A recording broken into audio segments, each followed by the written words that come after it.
پاکستان میں پولیس کا رویہ کبھی بھی اتنا روشن اور عیاں نہیں رہا ہے کہ جسے کوئی تمغہ دینے کی شکل رہی ہو۔ گزشتہ اتوار میں جو کچھ پولیس نے کیا ہے وہ سب کے سامنے ہے کہ کس طرح سے وہ دیواریں پھلانگ کر جاتی رہی ہے، کس طرح سے انہوں نے ایک جماعت کو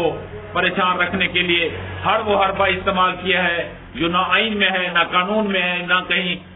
ضابطہ فوجداری میں ہے۔ اس سے بڑھ کر وہ اس طرح کے اقدامات اٹھاتے رہے ہیں۔ اب اسی طرح کا ایک دو واقعات لیا میں بھی تقریباً 7 واقعات ہو چکے ہیں کہ پولیس جو ہے سٹی کی بھی اور صدر کی بھی، انہوں نے ماورائے آئین اس طرح کے اقدامات اٹھائے ہیں جو نظر آ رہا ہے کہ وہ درست نہیں ہے، جو ہمارے تفتیشی عمل پر سوال نشان ہے، کیونکہ ان سے جب سائنٹیفک انداز میں تفتیش مکمل نہیں ہوتی تو پھر انہیں یا کسی کے کہنے پر یا خود بخود یا جس طرح بھی انہیں کہا جائے انہیں یہ عمل کرنا پڑتا ہے۔ یہ مبینہ مقابلے، پولیس مقابلے دکھائے گئے ہیں جن میں کئی افراد زخمی ہوئے، کئی جگہ پر پولیس پر بھی دوبارہ بعض سر افراد نے مقدمات کرائے، وہ ان کا کچھ نہیں ہونا، کیونکہ اکثر دیکھا گیا ہے کہ جب پولیس کی کارروائی پولیس کے پاس ہی ہے تو اس کا کبھی رزلٹ نہیں آیا۔ اس کو جہاں بھی سفر کرتی ہے عوام کرتی ہے، 76 سالوں سے وہی سفر کر رہی ہے۔ گزشتہ دنوں بھی اس طرح کے 2 واقعات پیش آئے کہ ایک ہی طرح کے 2 واقعات ہیں کہ جو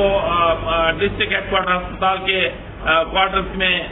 کسی نے واردات کی، وہ پکڑے گئے، بعد میں پتہ چلا کہ ان کی برآمدگی کرنے گئے ہیں اور وہی پر مبینہ پولیس مقابلہ ہوا اور وہ زخمی اسپتال لائے گئے۔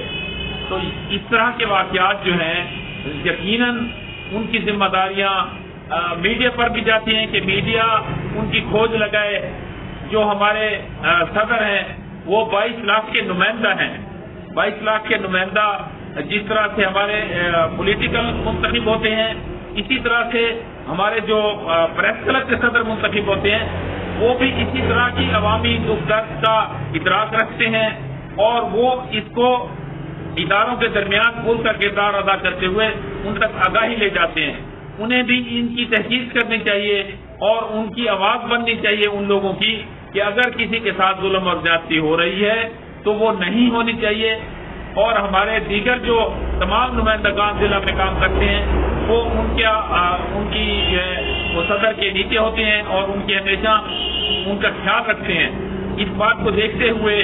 وہ اس بات کو مد نظر رکھیں اور ہمارا تمام میڈیا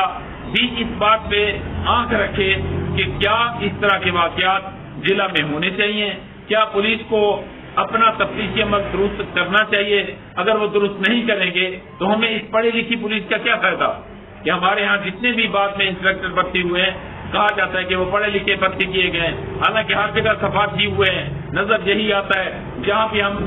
رات کو ٹاک شو دیکھتے ہیں ان میں یہی کچھ بتایا جاتا ہے کہ یہ لوگ سارے سفارش سے بھرتی ہوئے ہیں۔ اگر یہ سفارشی بھرتی ہیں اور انہیں یہ کام نہیں آتا تو انہیں پھر کورٹوں میں بھیجا جائے، انہیں جدید طریقہ سکھایا جائے تاکہ کوئی بے گناہ اس طرح کا شکار نہ ہو۔ اگر وہ گناہ گار ہیں تو یقیناً انہیں عدالتوں نے سزائیں دینی ہے، سزا ملنی چاہیے اور انہیں کیفر کردار تک پہنچنا چاہیے۔